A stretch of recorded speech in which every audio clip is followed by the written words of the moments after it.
One thing about engaging people, we know that Indigenous populations are very much vulnerable when it comes to drug and alcohol addiction. And the way to move forward through that is to be able to firstly engage with them. And speaking with us in terms of how to engage with your local Indigenous populations is Cherie Johnson and her colleague Linnell Elliott from Speaking in Colour. Cherie is an Aboriginal arts and education consultant and the founder of Speaking in Colour. Cherie is a Gamilaroi and Wailwan woman who resides in Newcastle, New South Wales, and participates as an active member of the Awabakal community. Awabakal. My apologies. Her grandmother, Rachel Darcy, was born on the Bimunal mission in Warren, New South Wales. Cherie was awarded a diploma in teaching from the University of Newcastle in 2006 and a Bachelor of Fine Arts from the University of Sydney in 2001. She has also studied dance with the National Aboriginal and Islander Skills Development Association.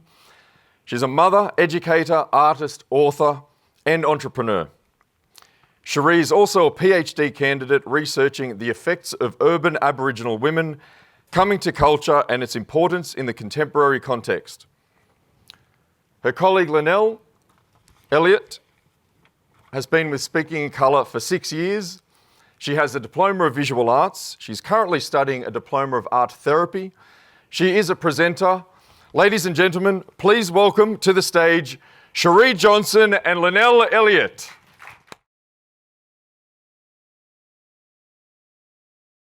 Ngatawa Cherie Johnson, Gomorrah and Wailwan from northern New South Wales, here on beautiful Eora Nation today. Yama Yama, I'm honoured to be representing community and family, respectfully acknowledge those who have come before us, those who have stood creating legacy so that today our flag can be flown high with honour and dignity, and grateful that we're moving towards a respectful partnership. I acknowledge all my brothers and sisters, aunts and uncles in this room today from many different Aboriginal countries, and acknowledge that many people call this place home that may not have been originally.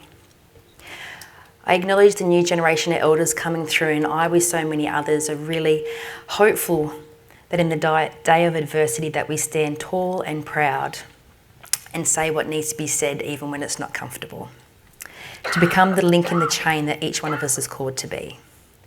This particular place here in Sydney has so much pain but privilege, sorrow, wisdom and joy.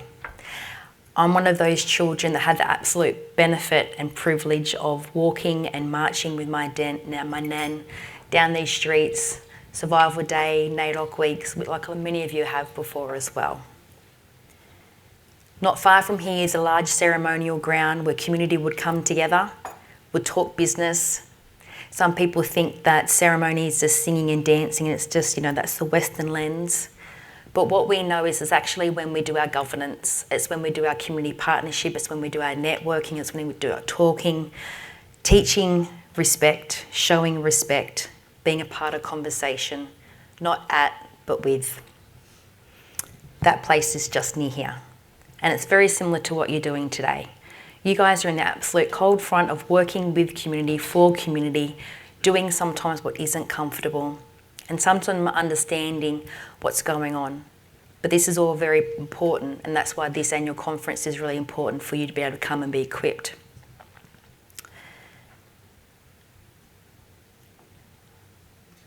So how can we be stronger together? How can we be equipped, and how can we be able to do the work that we need to do?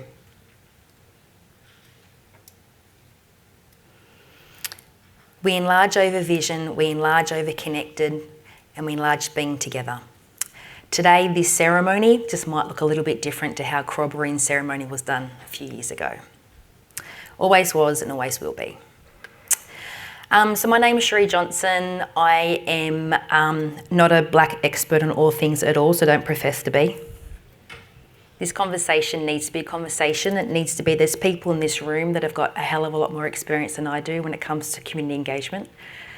But sometimes it's really important that we keep our family safe and our community safe and our workers safe too, because our cultural backpack and our load that we carry can only carry so much.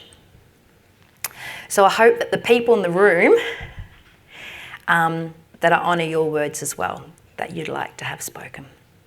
So today has to be conversational. It is actually going to be interactive. Lynelle is here. We're going to do a bit of an activity as well. And it needs to be that, because if you kind of just sit here and you're like, when's lunch, what's lunch on? Then it's a waste of your time. And we want this to be really useful. So, so you've heard about me. I am a teacher and a, PhD candidate and business owner and entrepreneur and all that stuff. But more importantly, I'm a mum.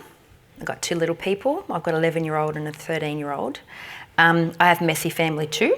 Know all about that. I'm the eldest of 6. I am eldest granddaughter. I'm really fortunate and privileged actually to be part of the community that I come from, and had the honour and privilege of being able to be raised with my nan and my mum, which I hold dearly.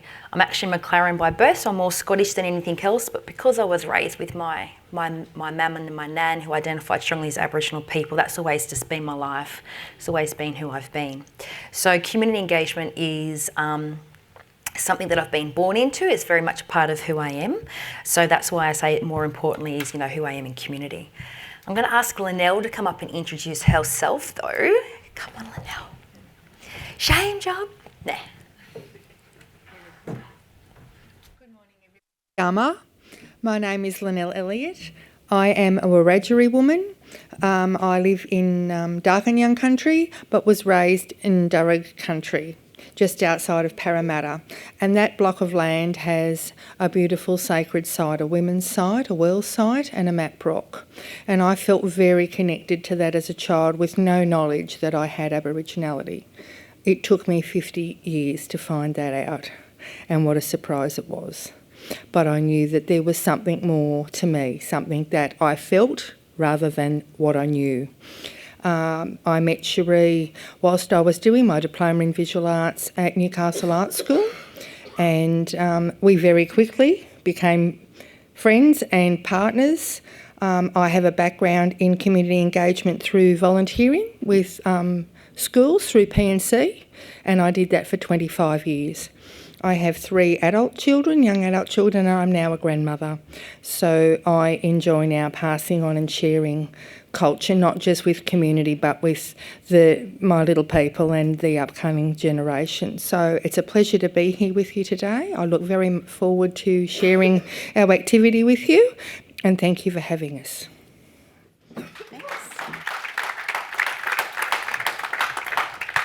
So this is what we do well. We throw people in the deep end. Even when they vomit, they look at me like, oh, no, you're not going to make me do that.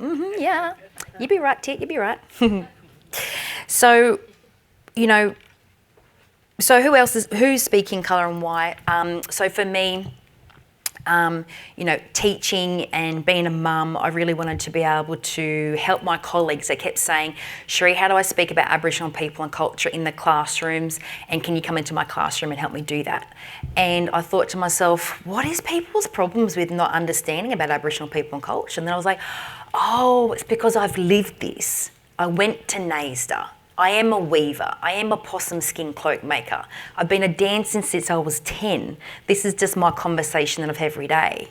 The problem is with educators today is they don't get the opportunity to be immersed in Aboriginal people and culture. In actual fact, majority of us as Australians don't. So unless you've had the privilege of having this conversation part of your everyday life, most people are like, where do I learn these resources? Where do I get this information? So I'm going to end with a couple of slides today, which is all about great podcasts, great books, great movies, all those sorts of things. So take photos of them. Take photos of any of the slides. Feel free to promote and to use.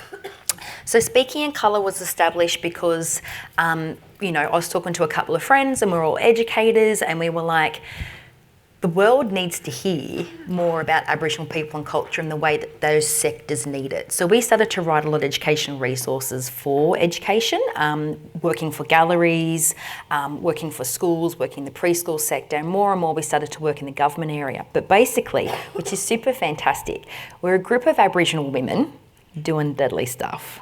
but the way that community want us to do it. So we just keep getting asked now to speak more and more at different things and to provide different resources, and that's what Speaking Colour's all about. So not that we're all about diversity, we are, we just seem to be all Aboriginal women because we get stuff done. No. So this isn't we're not black experts, I love that phrase. We're not an expert in all things Aboriginal. I'm also a mother of a 13-year-old and I got no idea. So, I think of it like that. People are like, well, you're an Aboriginal person, therefore you must know. Nope. I'm also a mother of a teenager, and even though I've done educational psychology and meant to understand the psyche of a teenager, I still got nothing. So that's why, this is just a chapter of. I think we need to remember when we go in and do our university degrees, whether it's, psychology or health or education, whatever it be, you have actually several professors. You've got several tutorials. It goes over years. How you thought about your topic, even what you're doing right now, if you've been in your job for longer than 5 years, I imagine when you first started the role would be completely different to how you think about it now. And it's because of understanding growth. You don't know what you don't know, and you can't be what you can't see. So the reality is, this is the same thing for Aboriginal people and culture. If people are wanting to navigate, how do I do community engagement well? How do I connect with my Aboriginal clients? Why do we have this population that we don't seem to be able to reach in this particular area? Maybe it's just looking at some of those lenses. So while this isn't cultural capacity training, I do hope there'll be a couple of aha moments for you. I'm really conscious that in this room we've got people who, probably have been working in community engagement since before I was born. And no.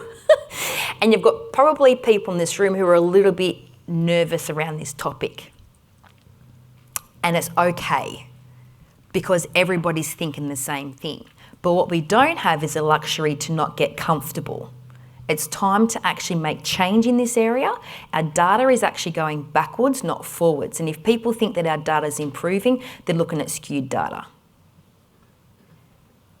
Because data isn't reliable and valid anymore because people are actually not asking the right questions or not asking the right questions to the right people.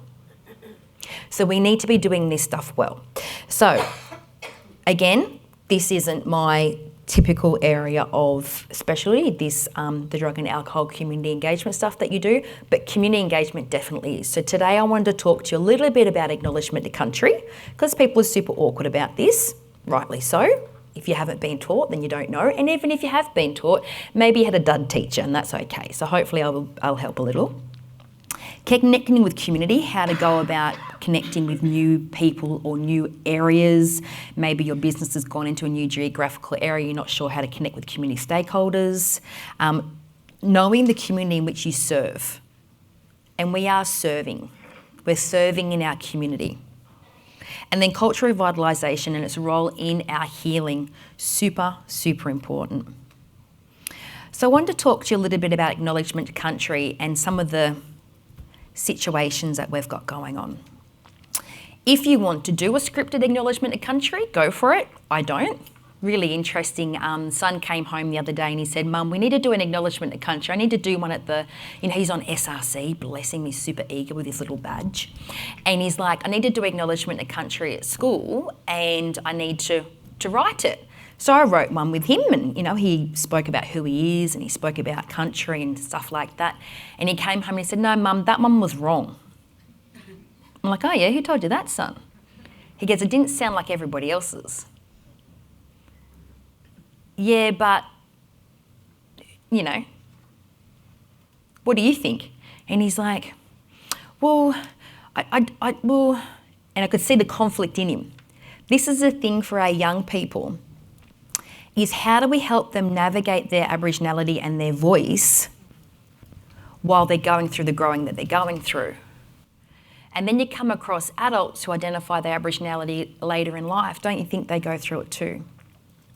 So it's awkward for lots of people for lots of different reasons. So I had to talk to him about what the purpose of acknowledgement to country is and how we need to come back to the values and the ethics of it. Like, why do you do what you do?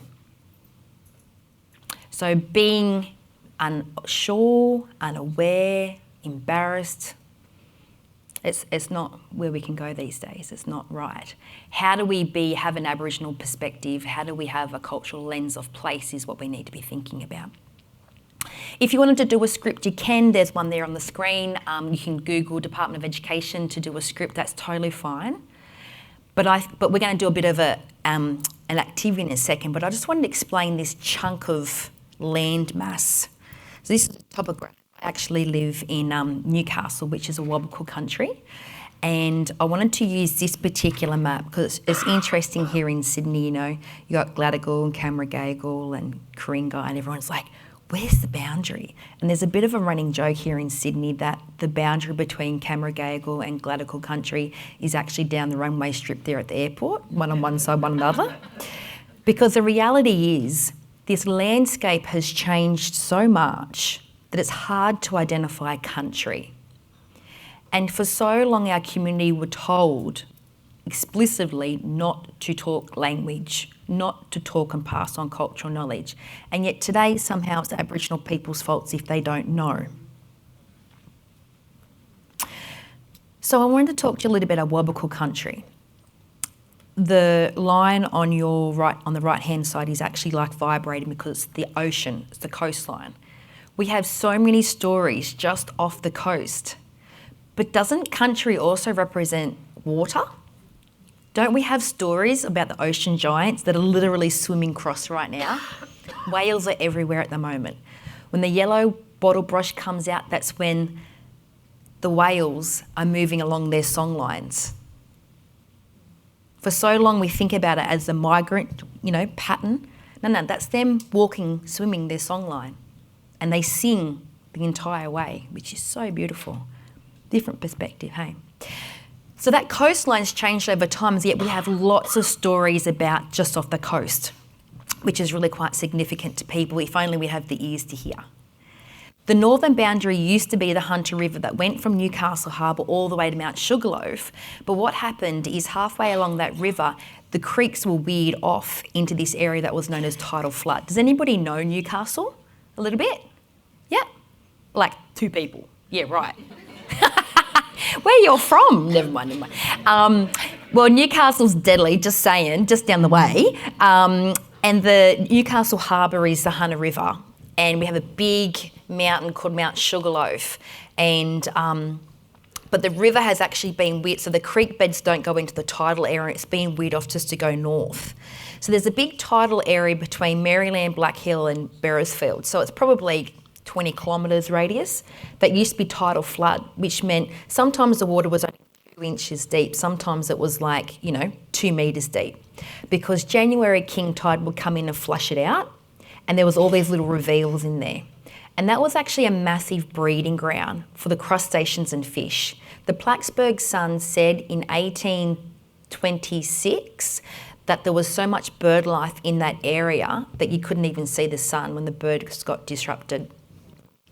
Now, in that particular area, what we had was a Wabakal to the south, Warramai to the northeast, and Wonnarua to the northwest. That was a supermarket, so to speak. That was a collective meeting place where people would come. Community wouldn't fight over resource simply because community would share resource. Country would provide for you, you didn't own it. So the interesting nature today is people are saying, but whose traditional country is that patch? Like they want Aboriginal people to fight over it. It's like, no, hang on.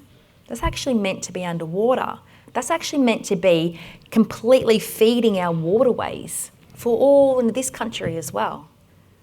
That's why we had the connections and the song lines and the trading routes that just link this whole country together. One country is in isolation to the other. The western boundary is actually the mountain ridge, and the southern boundary, we don't know exactly where that is. And the reason why we don't is I've just mentioned an ocean, mountain ridge, and a river.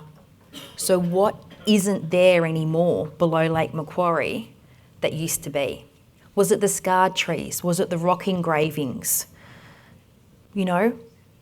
What was it and where has it gone and why has it gone? Well, we know in the 21st century we just keep moving roads and building houses and levelling mountains because you just can, right? My point is it's not Aboriginal people's faults if we don't know the exact location of where those scar trees used to be. or where those rock engravings used to be.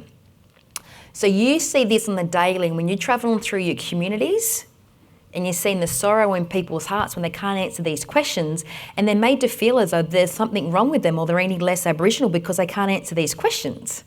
Or you're trying to facilitate a group and you're like, whose traditional country am I on? Or does anybody work in the Armidale area?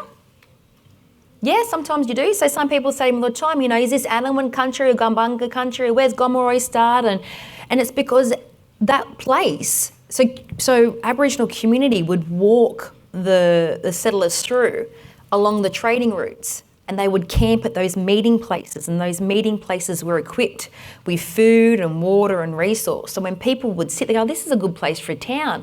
Well, go on then. But it was a meeting place of 3 communities. So it's people recognising that if the town say, well, north of that street-ish, that kind of area, that's recognised as. So how do you know? You ask your community. You just ask community. Hey, we're doing program in this area. Could you let me know how's the best way to reference country? And then bring that into your acknowledgement. Bring that into your workplace. Bring that Aboriginal lens. I always think about good teaching opportunities. The teacher in me always wants to do this. So I created a little video, and I just thought it'd be good to show you because, you know, listening to me, it just gets boring. Hi, my name is Cherie Johnson. I'm a proud descendant of the Gamilaroi and Walwan people. My mother is Dawn Townsend, and my nanny is Rachel Darcy, and my grandmother is Charlotte Wright. We have lived in the Newcastle area since the 50s, our family, and me and my children still live in a Awabakal country now, and it's such an honour and privilege to be an active member of our local community. Here in Newcastle, we have a very diverse community. We have people that come from many different nations that now call this place home. I'm standing on the edge of beautiful Newcastle Harbour, and this particular area is actually called Mullumbimba, meaning place of sea fern.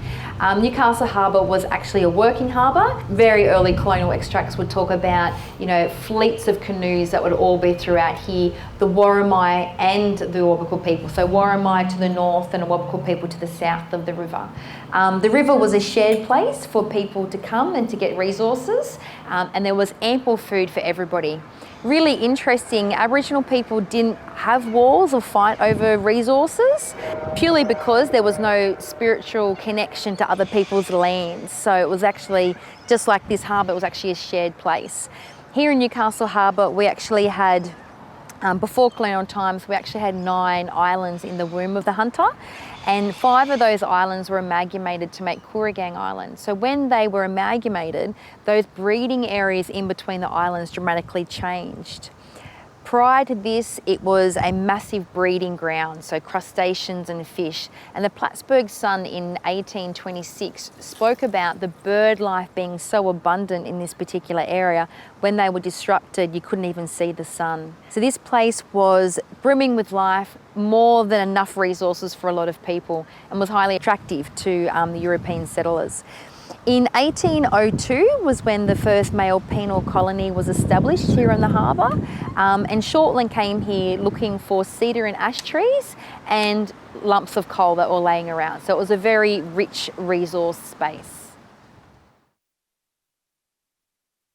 So we always think about, you know, with acknowledgement to countries, what's the opportunity and why are you doing it? So it might be in your space that you're actually running a meeting or you're running a program. It's really important to do that well and to think about how to do it outside the box. Because what's some of the issues that people have when it comes to acknowledgement to country? Now that's actually a question for you guys. So stick your hand up and tell me. Does anybody ever get awkward at the idea of having to do an acknowledgement to country? Put your hand up if you do. Great, because I do too. I'd rather do an acknowledgement to country in front of a room full of non-Aboriginal people that I don't know than my own mob. What else? What are some of the other issues that we have when it comes to acknowledgement to country? Yep. Microphone, please. Correct pronunciation. Yep. And not knowing what the land. Thank you. Who has ever been overseas before and tried to say like a word in another person's language and butchered it and they just look at you and laugh. But you do it because it's respectful. You do it knowing it's the right thing to do. You get your Lonely Planet guide and you give it a crack. So that's what we need to do here, is we're going to have it, like poor Nick over there, bless him, he even got corrected from the floor, and rightly so. No. But he had a go, and this is being human, right?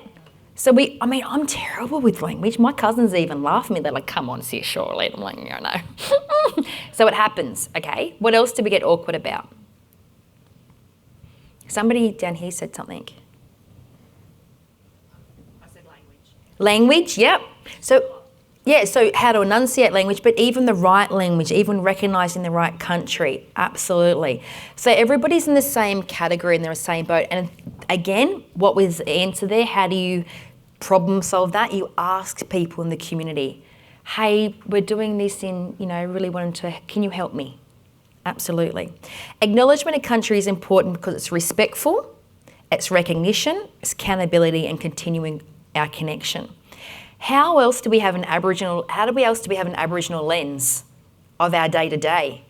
How much of Western society has the Aboriginal community taken on, but how much of the Aboriginal life and world and view has a non-Aboriginal community taken on? Really? So if we're not doing ceremony or doing business the way that community have done it for thousands of years here, or even just not even recognising. In our current constitution, we're still referred to as the coloured inferiors, and we wonder why we have the data we have. We had just the other day, it was the 30-year anniversary of the Mabo case being handed down, for the first time recognised as traditional owners, the first time terra nullius actually got thrown out, and yet what's changed? So my mother, who is 36, and there'll be people her age in this room, wasn't actually born with citizenship rights. So that when her father passed away, her non-Aboriginal father passed away, my Aboriginal grandmother lost her property, and within 2 years my family were homeless, living on the railway tracks, and got picked up by the coppers because they were staying in the disabled toilets here. And yet that house today is worth about 2.6. But my nan got diddled out of it because she was an Aboriginal woman 61 years ago. So this isn't stuff that happened 200 years ago. It's very, very recent. So when you've got traumatic people in your groups, on your list of clients that you work with, and you wonder why they're turning to drug and alcohol to deal with some of the stuff they're dealing with, they're dealing with sometimes this invisible load that we just forget is a part of people's everyday. So how do we do it? We just get awkward with we just get comfortable with the uncomfortable. But that's what you guys do on the daily, right? Yeah. Welcome to country is always done by a descendant from place. At the moment, we've got a lot of elders who are really concerned about COVID, and rightly so, and the influence is pretty bad.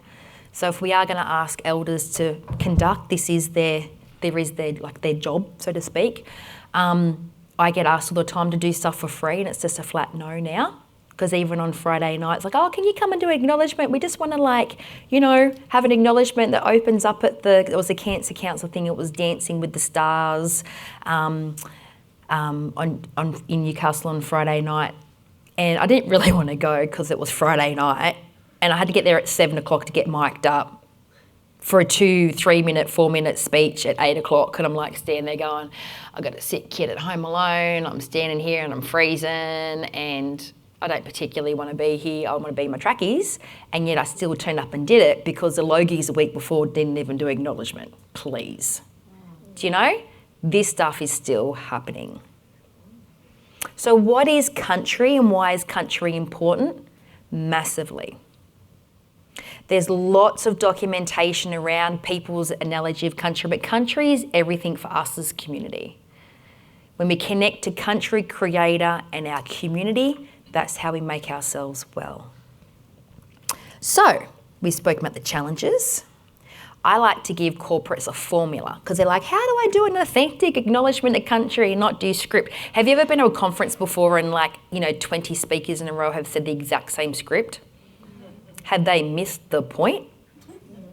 You do not have the right to do acknowledgement to country or have a welcome to country at your event if your agenda is racist. Because that is actually the lens. It is not an acknowledgement to country so that you're like, oh yeah, by the way, you know, in case of an emergency, go this way and I want to recognise the who. Okay, now we're going with the meeting. No. How do we bring an Aboriginal lens into our daily? How do we bring Aboriginal lens into our programming?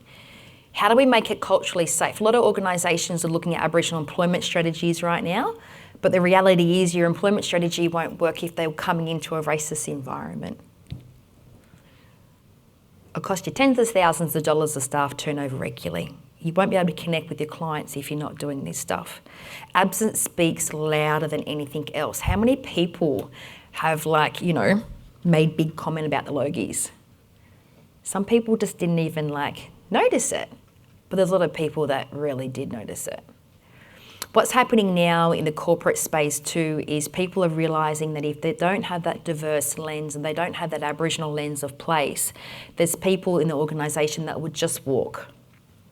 Because we're actually at the time of life now where we get to choose where we want to work if you're a person, and they're like, well, no, I don't want to work for an organisation that has bad values. You wouldn't do what you did if it didn't make a difference for your community and the people that you work with. So I say it's a 3-part formula and that's simply it. It's simple. Doesn't have to be overcomplicated. A 4-year-old can do it. In actual fact, it's really cute when they do. When they just say something like, I acknowledge country, I love my schoolyard, there's lots of beautiful green trees, my family were born here, and I love coming to school and learning like the Aboriginal people did. Super cute. They get it. Country, people, link. Talk about country, you jump online and go, oh, I'm on beautiful Awabakal country and the sun's shining, and, I walked through the bush the other day and I could see the yellow bottle brush coming out and, there's lots of ways that you can acknowledge country. What is country for you? Hand up if you're a gardener. You would see country all the time.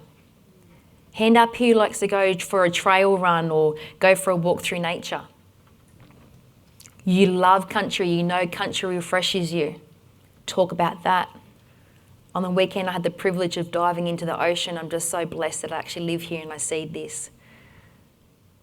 You can love country, you can appreciate country for all the things. What about when you're sick and you lay out and you're outside and the heat just warms you back and you can feel your soul be lifted? That's country. People. We all love people, otherwise you wouldn't work for this organisation, right? Even the messy ones, especially the messy ones. Thank God you do too, because frankly I've got a few in my family and I want to slap them sometimes. But yeah, our people are when we talk about our people in this forum, it's my cousins, it's my kids, it's my uncle and aunt, And you either have a lens for people or you don't have a lens for people. And then link it back to so for me today, I spoke a lot about being here and marching. The fact that there's a ceremonial ground there. I talk about, in this particular forum, I showed you that little video because it was a teaching tool. So whenever I go to conferences and things, I want to give people teaching tool because it's the educator in me, that's my lens. But I'm going to give you an activity. And I want you to think about this yourself. Now, I know you've got pens and papers in front of you, so you're going to do the old think, pair, share with the random next to you. And I want you to think about this. Recommendations for delivering an authentic and genuine acknowledgement. Understand the Aboriginal and Torres Strait Islander country you live and work on. So what's the name of the organisation? If you don't know, there's actually an app. Whose country are you on? Now, is it 100% perfect all the time? No. But is it something? Yes. Connect with your local out. Connect with your Aboriginal organisations. Connect with your clients. Connect with your local community. And then that comment the girls made before, absolutely perfect. How to pronounce language, even me get pulled up all the time about different things. Language isn't my strength. But you can't be good at everything. And it's okay. Connect with local community. If you need to, write verbatim. So whenever I do media, I write it verbatim. because clearly I can talk under wet cement, but you don't want to say the wrong thing in front of the camera. So, yeah.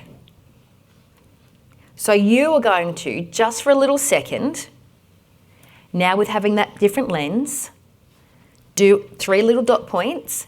If you were to do an acknowledgement to country in your program, how would you go about it? So you've got 5 minutes and you're going to, well, probably not 5, I'll give you 3. Talk to the person next to you, identify, do your little note first and then discuss it. Whose traditional country are you on? How could you love country with words? You might bring language into it, you might bring visual into it. How do you honour country? That's what this is about. How do you recognise and honour people? And then how would you link it to your daily? So you've got a couple of minutes. Go on, Den. And I'm going to check.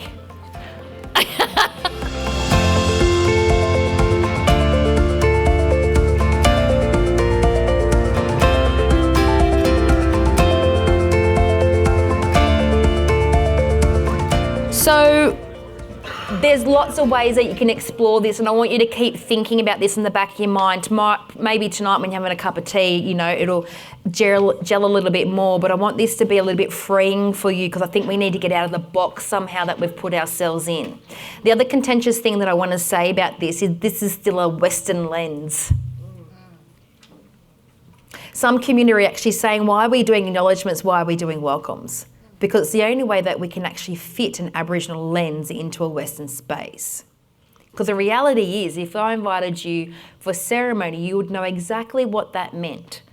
For instance, if you were invited to my house for Christmas, and I said, yep, no worries, yeah, come over. Lovely, for Christmas, yeah, about 10 o'clock will be great, yep. And they're like, you know, be like, oh, what do I bring? Oh yeah, you bring the pudding, no worries. And then you turn up at 7 o'clock and I'm still with my judge and I've got no bra on. Yeah, nah. Or you don't bring the pudding, you bring rice custard or something. Yeah, lovely, but then we've got no pudding. Or you decide to eat all the last of the prawns before the aunts have got there and we all get in trouble. Right? So it's about lens of place. It's about how to do things in a respectful way. So that activity was for you, not for me. So you're going to work out the script that does work for you. I did hear a wonderful conversation around here around enunciation, which was Gomeroi, Gamilaroi. There's lots of enunciation. Let me explain from my understanding about this. Here in the Eora language group, there's many different people groups which would have different enunciation of word. It didn't mean that them mobs said it wrong. It's that family or that community group enunciate words a particular way. So in community, from my understanding, again, my understanding is only very limited, is there was particular words that particular people within the community knew and understood as well. So kids, men, women, there was levels of knowledges. And then within language groups, there was different dialect, which means there was different enunciation, there's different words. Doesn't mean other people are wrong. It just means that's how those people do it. In my family, we all say Gomeroi. But just over the way, everybody else says Gamilaroi. And other people down the way reckon Gamilaroi. It's just different mob. Yeah. So this is where we work with our community. And then you've got today this melting pot where you've got mob from everywhere. And that's just because we've travelled so much. So that's why it's really important to... Like I still ask all the time. Sometimes I forget to ask and I get slapped, don't you worry. This is how it goes about. We're going to do something a little bit different now. Some people. Linnell and I are going to divvy up the room. We're actually going to be doing an activity and Linnell's going to start handing some stuff out. And I just wanted to say a couple of words about this first. Contemporary materials, to make a contemporary object because it's a Dr. Seuss version of traditional practice. You're making a funky wearable artwork. Yeah, you too, sister. Bit of colour going on. There's no right or wrong. Now, a couple of rules. Some people are going to suck and you can't tell the neighbour next to them that they do suck, okay? This is a culturally safe workplace. Or if you're real deadly, don't go showing it off, right? It's really, really important, especially for Aboriginal people that haven't had an opportunity to do some weaving, to have, and for all of us, especially our clients, to go from strength to strength. If any human ever feels like, oh, I tried that, I'm no good at it, that can absolutely destroy a person's soul. So we've got to be really careful about where people are at before we introduce activities. So there is no expectation in this activity. There is no marking rubric. I am a teacher and we are both trained in art therapy, but we won't hold it against you if you're a dad. We are hard markers. No, today is I want you to breathe. The agenda of this is to breathe. Busy hands, quiet mind. Because when you have that, I can have a different conversation with you. So we're going to be doing a little bit of something. We've already created a starter for you. You're going to continue on with that. Lady up the back, do you mind if I actually have one of them just for 1 second? I'm going to do a little demo up here, and then for the next 10 minutes, I'm going to come around and we're going to be working with each of you just to make sure that you've got a bit of a start. Thanks, babe. So this is inspired by traditional practice because I had the privilege when I was at NSW.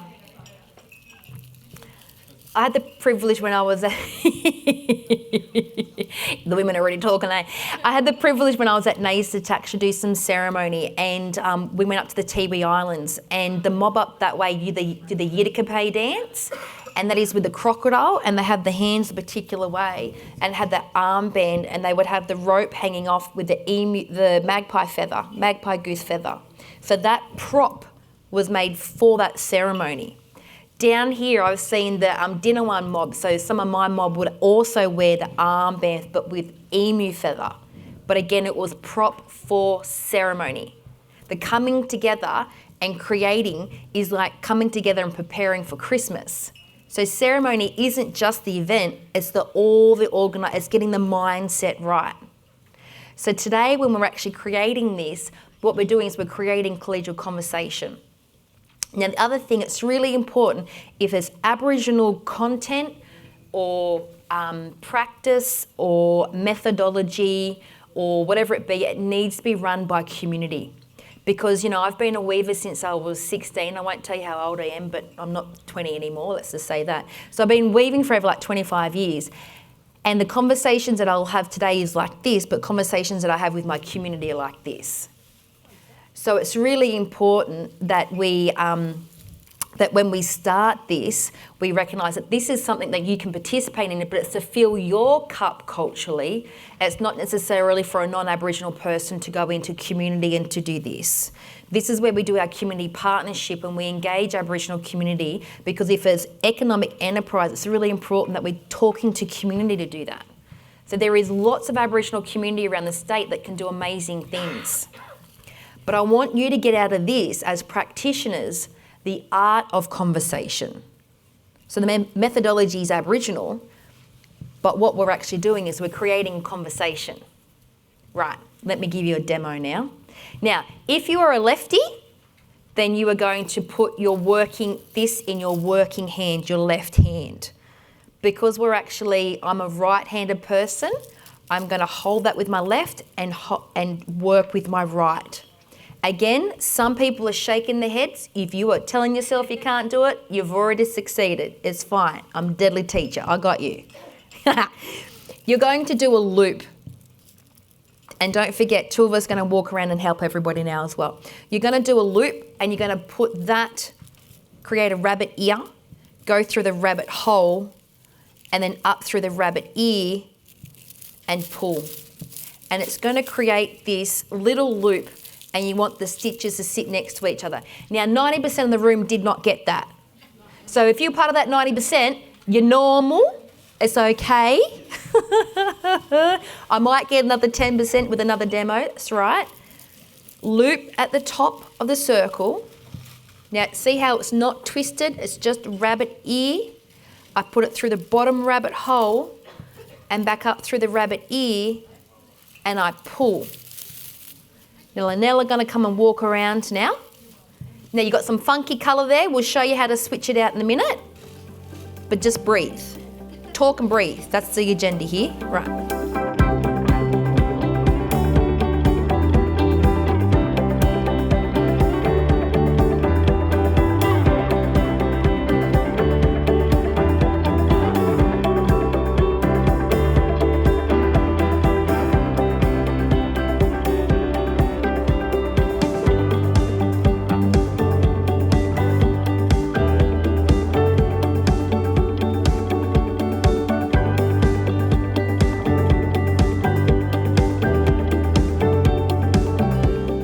While you're doing this, we're going on to a next activity. But just before we go on to the next activity, I want you to do something. Just close your eyes for a second.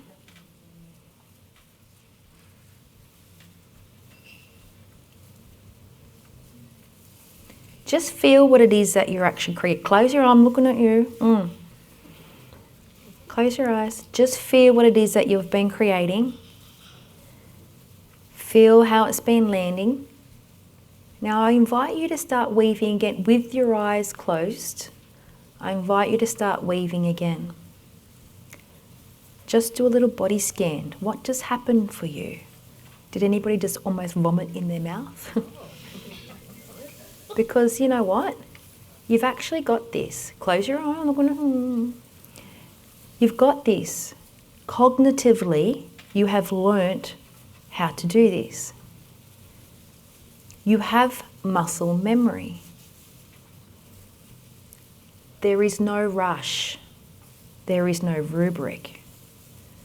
Just breathe and take your time.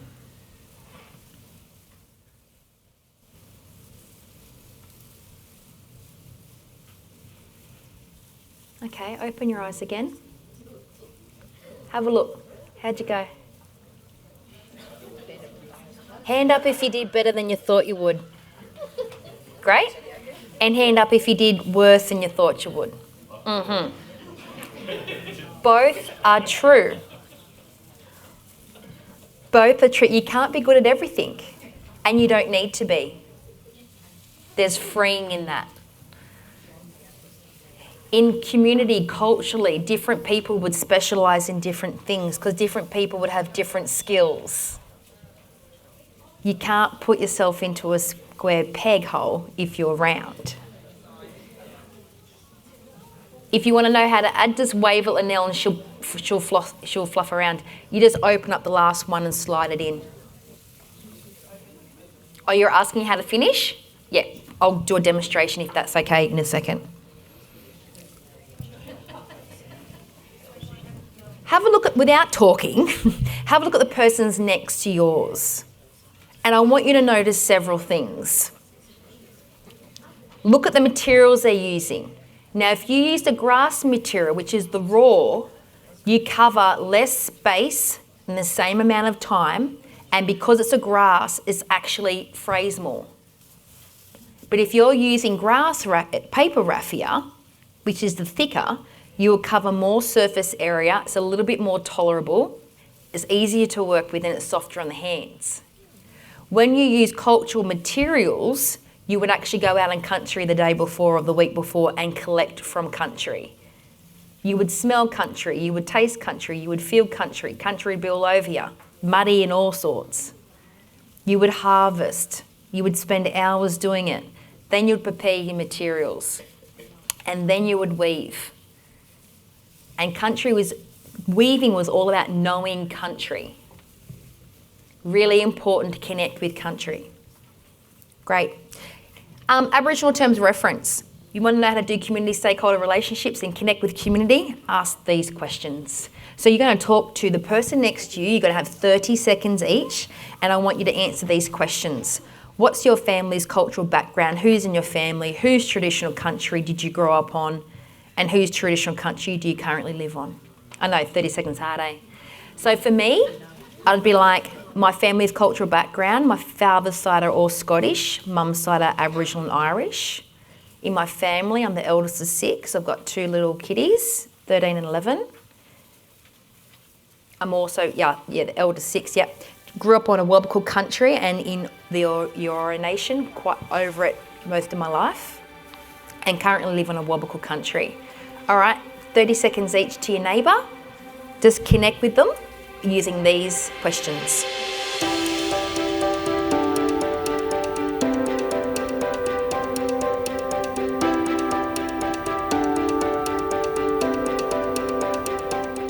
Okay, I'm going to pull you back from that.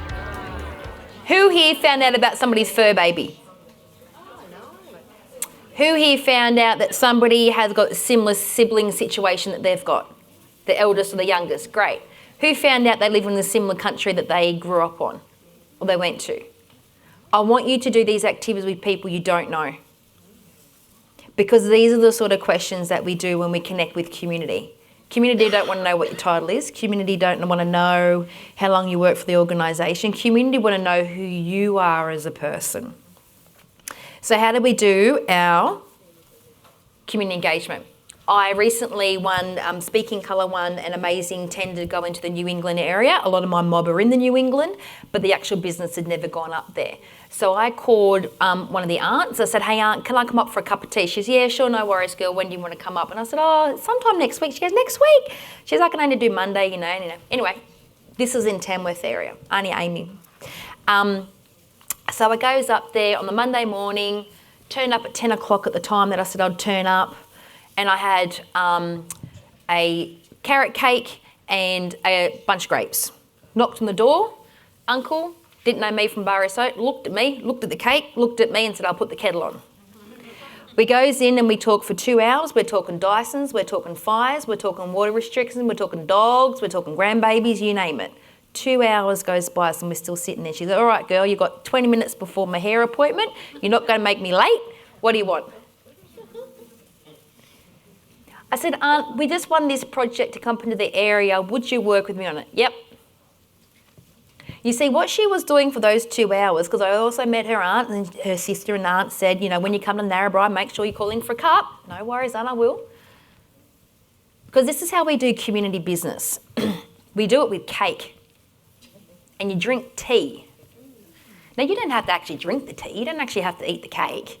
But you turn up with cake. And if you're gluten intolerant, you turn up with a gluten intolerant one so you can eat the cake. You've got to know how to make a pot of tea, a proper pot of tea. But what she was doing was she was working out my values and she learned about who I was, this stuff. So that when I said to her, aunt, would you work with me on this project? She just says, yeah. Her polite way, if she didn't like my values, would have been, oh, probably not the right person. Community is super polite, but take that as a no. So I says, she goes, what do you need? And I said, well, and I'm thinking, you know, we would, you know, I want to ask your opinion and let's co-design this together, but there's a couple of days and it'd be really lovely to do some community engagement. Look, who are the right people for me to get in contact then with around a Welcome to Country and some dances and weaves? She knows full well that I'm a weaver, but I'm going into a different town and instead of bringing my crew to come through and do weaving, this is community engagement. I mean, I would engage local community, right? That's why I said this activity is for you to breathe today. If you want to go and do weaving, you do it with the community and where you serve, right? So anyway, she gives me the name and number. She says, oh, yep, you know, Facebook Messenger's that person. And within 20 minutes, she gave me a list of people's names and either contact them through Messenger, Facebook, or she gave me their number. This is in 20 minutes. Then as I'm walking out the door, because she's not going to be late for a hairdressing appointment because she is not, she says to me, now you are going to go and have a cup of tea with Auntie Rosie over in Armidale, aren't you? And I'm like, oh yeah, I was thinking I might go over there. I said, oh yeah, probably, you know, probably she's, no, you are going to go and have a cup of tea with Auntie Rosie. And I was like, oh, shivers, all right, no worries. So gets in the car. Hey aunt, you know, it's Cherie, blah, blah, blah. You know, I'm in town for a couple of days. Can I come up for a cuppa tomorrow? She says, nah, I'm just too busy. You'll have to come over today. And I'm like, oh my God, I need to go to the toilet. So I gets back in the car with another cake and another bunch of grapes and I drive all the way to Armidale and drink another 2 pots of tea. But I just happened to turn up and it's also install day for this particular show. So I'm throwing a hammer for 2 hours and installing this artwork. But she'd already found out by Auntie Amy on the way over who I was and why I was coming over. So, you know, I got in and I served, and she goes, yeah, no worries, what do you need? What do you want? Community engagement starts with this, starts with conversation, it starts with being a human. Connecting over fur babies, grandbabies, Dysons and water restrictions. It's the human element. Remember how you grew up and there was old Auntie so-and-so that lived next door and you always remember it's a birthday and you give her a flower. These community values are the community values that are still very true in our community, in the Aboriginal community. Take you a long way. When I was growing up, everybody was either Mr. or Mrs. until you knew them by first name. Son comes home the other day, right? I love telling stories about these kids. I really hope they never find out about it, but never mind.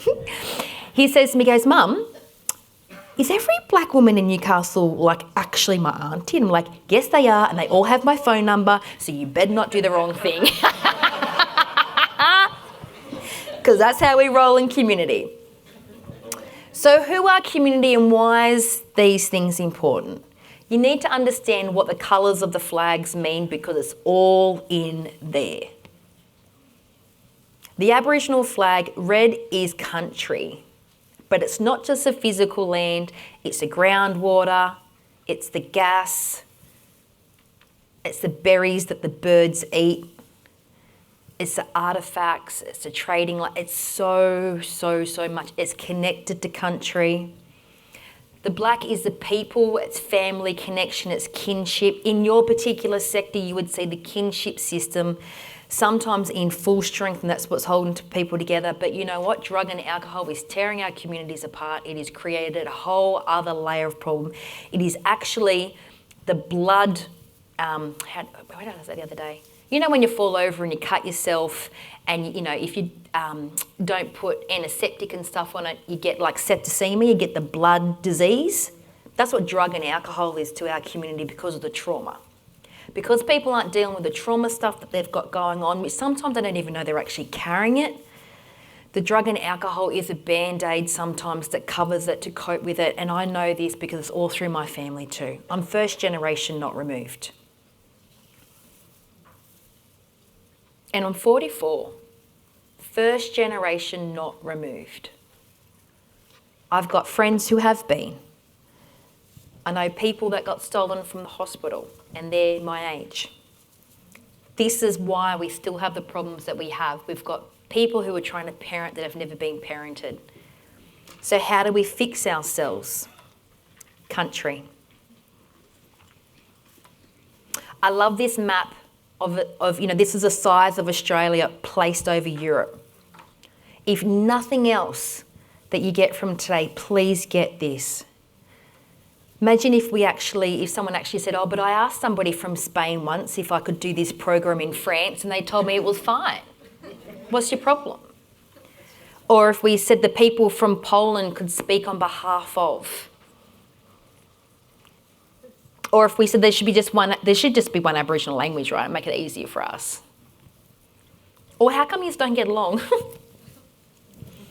Or how come you all don't look the same? Imagine if you said that to the Turkish people, but you don't look like the Northern Italians or the people from Austria. Are you sure you're from Europe? Yeah, right. No.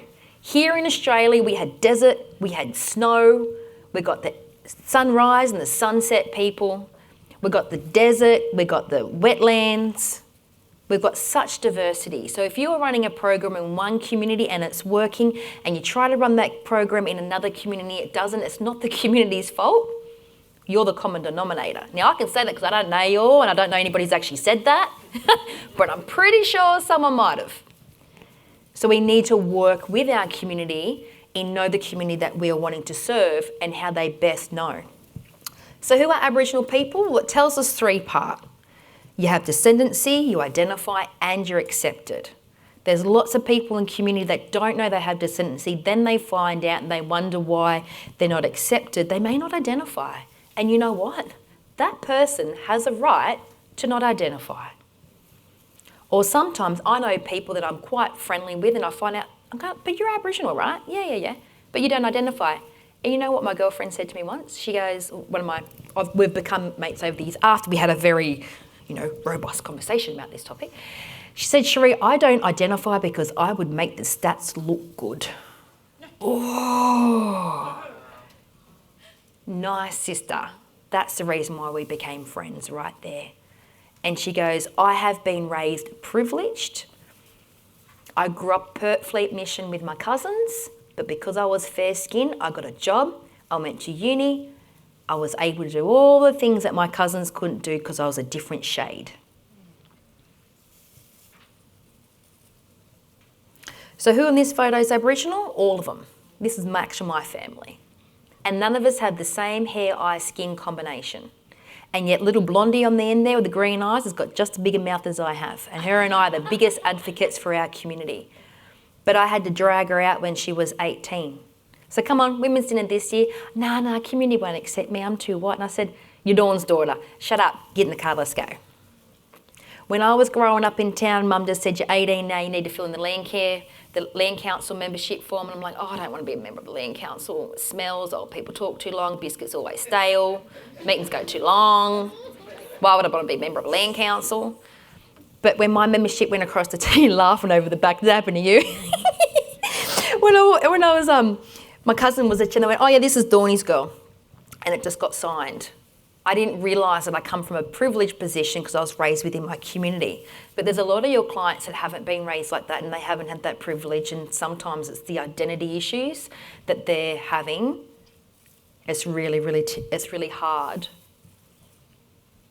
I've also got a sister who had and she's fairer than me, and she had a fair-skinned child, and she actually ticked no on the Aboriginality part when her baby was born. We were horrified.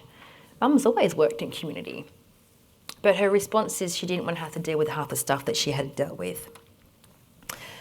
So, I just wanted to end. I wanted to show you lots of other videos, but we're running out of time. We've got none. Shivers. Okay.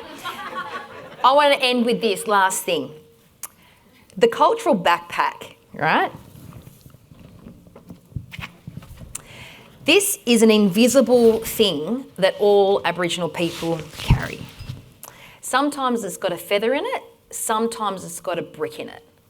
But it's a cultural backpack that you may never be aware of that all Aboriginal people have to carry. So I was looking up backpack, images, and I thought these are pretty funny. We all think we're real deadly because we all know how the Nike one, real neat. But the reality is sometimes we just got this. We don't, but because it's got Aboriginal designs on it, we think we should be right because it's culturally appropriate, but it's not built for what we need. These straps are not going to be able to hold us or all the stuff that it is that we're trying to carry. What we need to do is create these. We need to go on country and we need to dig up the yams that create the pigment on the fibres to weave, to breathe, to have that amazing experience, because that's what we do to heal. I'm actually going to send you guys a couple of videos because my time is wrapped up, and I'm going to share with you what we do at Speaking Colour to help people fill their cultural cup, be community and youth. We do annual cultural camps. We do these amazing possum skin cloak and weaving programs that lead to annual exhibitions. Our data is absolutely phenomenal because what we're really passionate about.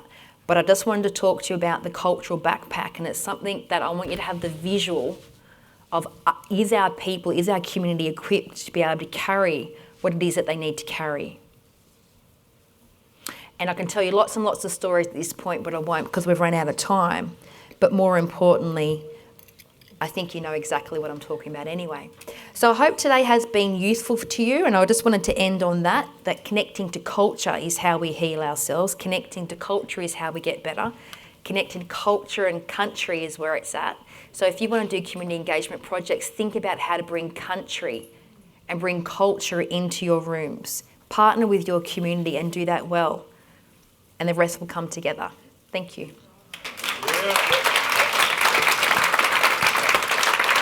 Round of applause one more time, Cherie Johnson. And for Linnell, where is Linnell? Thank you so much, Linnell. I don't know about you, but this is a conference on addiction, and I actually found that activity quite addictive. Once I got going, I couldn't stop. And funny story, actually. So Cherie, I actually spent on a group coaching call for 3 days, very intimate group setting for 3 days. We had a long call afterwards, but it was Zoom. And I walked in today and I didn't put two and two together. And I walked up and I said, "Hey, Cherie, my name's Nick." And she said, "Yeah, we've met. We spent 3 days on a group coaching call together." So not only did I mispronounce earlier, but I actually forgot that I'd met Cherie. So my apologies. And Cherie, whereabouts has Cherie shot off to? Cherie, if you'd please like to join us on the stage again. We've actually got a gift for our speakers and for Linnell. This is the piece de resistance. I think that's how it's pronounced. See, again, I don't speak French either. The official CDAT hat and a whole bunch of other goodies.